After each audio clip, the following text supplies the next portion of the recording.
I was staring at my laptop screen at 11 p.m. on a Thursday when I saw it. My entire product launch presentation, the one I'd spent 3 months building, was being pitched word for word by Marcus Chen at Innovate Tech, our biggest competitor, the company we were supposed to crush next quarter. And there he was on LinkedIn announcing his revolutionary strategy that would earn him a VP promotion.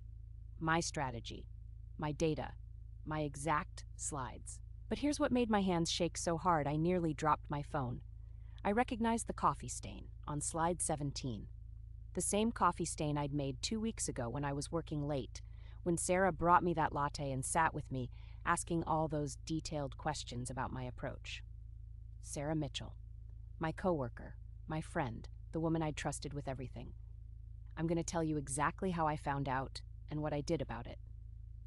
Because this story doesn't end with me crying in my car. It ends with Sarah cleaning out her desk while security watched. Let me take you back 6 months. I was the senior product strategist at Vertex Solutions, a mid-sized tech firm in Seattle. Good job, great team. The kind of place where people actually said good morning and meant it. Sarah had started 4 months before all this happened, bright, eager, always volunteering to help. She was 26, fresh energy, and honestly, I liked her. We'd grab lunch, vent about our boss's terrible meeting habits, share those knowing looks when someone asked a stupid question in the conference room. I was 32 and hungry. This product launch was my shot at director level. I'd been at Vertex for 5 years, paid my dues, and this quarter's rollout was going to be my masterpiece. A complete market repositioning that would steal clients right out from under Innovate Tech's nose.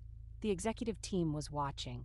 I had everything riding on this. Sarah seemed genuinely interested in my work. She'd stay late with me, bring coffee, ask insightful questions. Walk me through your competitive analysis again, she'd say, taking notes on her laptop. I want to learn from you. You're so good at this. I was flattered. I was mentoring her. God, I was so stupid. The warning signs were there, and I missed every single one. She was always asking about timeline details. When exactly would we be presenting to the board? What were the final numbers? Could she see the client contact list just to understand the market better? I told myself she was eager to learn. Ambitious. Reminded me of myself at that age. Then there was her boyfriend, Marcus. She mentioned him casually, worked in tech, doing really well, might get promoted soon. I was happy for her. I even gave her advice when she said he was stressed about a big presentation. Just tell him to focus on the data narrative, I'd said, laughing while working on my own data narrative. The irony makes me sick now. 3 weeks before my presentation, I noticed she was suddenly less available. Still friendly, but distracted. And Marcus's LinkedIn activity picked up. New posts about exciting developments. A teaser about market disruption strategies. I felt something cold in my stomach but pushed it away. Paranoid, I told myself. You're just stressed. But that wasn't even the worst part. 2 weeks before launch, I was in the break room when I overheard Derek from sales on his phone. Yeah, Innovate Tech is planning something big. My contact over there says they've got this killer strategy they're rolling out next month. Sounds exactly like... He saw me and went quiet. That night, I couldn't sleep. I started pulling threads. I checked the file access logs. Sarah had downloaded my complete presentation deck 5 times. 5 times. The master client database, downloaded. My competitive analysis spreadsheet with all my proprietary research, downloaded 48 hours after I'd shown it to her, asking what she thought. Then I found her logged into our shared drive at 2 a.m. on a Tuesday. I wasn't supposed to see that. IT showed me because I'd reported a security concern. She'd been accessing my folders for months, every iteration, every draft, every piece of strategic intelligence I'd created. All of it, methodically copied and downloaded. That's when I pulled Marcus's LinkedIn. There he was, relationship manager at Innovate Tech. Sarah's boyfriend worked for our direct competitor, and there was his latest post from 3 days ago, excited to share the results of months of strategic development. VP promotion incoming. The coffee stain was just confirmation. I'd shared my screen with Sarah during a late-night work session, that stained slide visible. She'd screenshotted everything. Of course she had. I sat in my car in the parking garage for an hour that night. Just sat there, hands on the steering wheel, not crying. Not yet. I felt hollowed out. Sarah had sat across from me at lunch last week, smiling, asking about my weekend plans. She'd hugged me when I told her about my mom's surgery. She'd been stealing from me the entire time, and I'd handed her everything she needed to do it. I called my best friend at midnight. "I think I'm going to be sick," I told her. I trusted her. I actually trusted her. My friend said what everyone says: go to HR, document everything, protect yourself. But I was so tired of being careful, being professional, being the good team player who gets stepped on. I didn't sleep. Instead, I rebuilt my entire strategy from scratch in 72 hours. New approach, new data, new angle. One that would make Marcus's stolen presentation look outdated before he even delivered it. My actual innovation, the stuff I'd kept in my head because I was paranoid about sharing too early, I put it all in, the real strategy I'd been protecting. And I worked with Derek from sales to feed false information back through his Innovate Tech contact. Let them think we were going in a completely different direction. Then I went to HR with everything.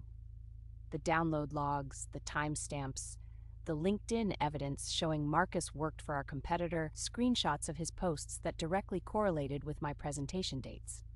I didn't go in angry. I went in with a 60-page document that a lawyer couldn't poke holes in.